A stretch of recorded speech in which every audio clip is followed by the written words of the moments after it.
सुबह की हल्की सी धूप जब मिट्टी के छोटे छोटे घरों पर पड़ती तो पूरा गांव सोना सा चमक उठा।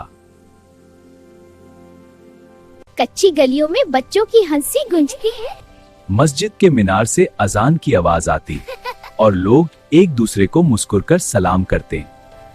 ये गांव छोटा जरूर था, लेकिन यहाँ के लोगों के दिल बहुत बड़े थे।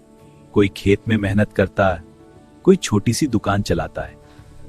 औरतें घर के बाहर बैठकर बातें करती हैं, बच्चे मिट्टी में खेलते। हर घर में साड़ी जिंदगी थी, मगर हर चेहरे पर सुकून था। इसी गांव के एक कोने में रहती थी एक बहुत ही गरीब दादी। उनका नाम था अमीना बीबी। ना उनका कोई बेटा था ना सहारा, सिर्फ एक पुराना सा घर और एक छोटा सा चूल्हा।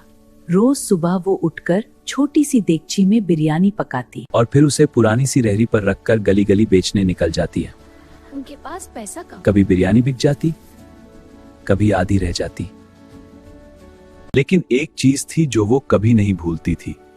हर सुबह जब वो चावल डेग में डलती, बिस्मिल्लाह, तो आंखें बंद करके कहती है बिस्मिल्लाहिर्रहमानिर्रहीम।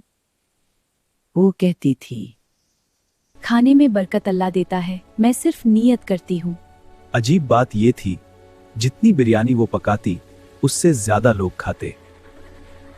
कभी कोई भूखा बच्चा आ जाता है तो दादी बिना पैसे लिए प्लेट भर देती ही, और फिर भी देग खाली होने का नाम नहीं लेती थी।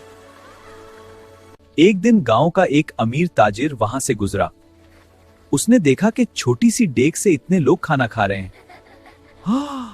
वो हैरान हो गया। एक दिन गांव का एक अमीर ताजिर वहां से गुजरा। उसने दादी से पूछा, ये कैसे मुमकिन है? दादी मुस्कुराकर बोली, बेटा, मैं हर काम अल्लाह के नाम से शुरू करती हूँ, और जब नीयत साफ हो तो बरकत खुद चलकर आती है। उस दिन से उस ताजिर ने दादी के लिए एक छोटी सी दुकान बनवा दी। अब दादी की बिरयानी पूरे इलाके में मशहूर हो गई, मगर दादी का अंदाज नहीं बदला। हर देग शुरू होती थी सिर्फ एक लफ्ज से, बिस्मिल्लाह। गांव के लोग कहते थे, अमीना बीबी की बिरयानी में सिर्फ मसाले नहीं बल्कि यकीन और बरकत भी होती है। और शायद जिंदगी का राज भी यही है, जब काम अल्लाह के नाम से शुरू होता है तो छोटी चीज में भी बड़ी बरकत आ जाती है।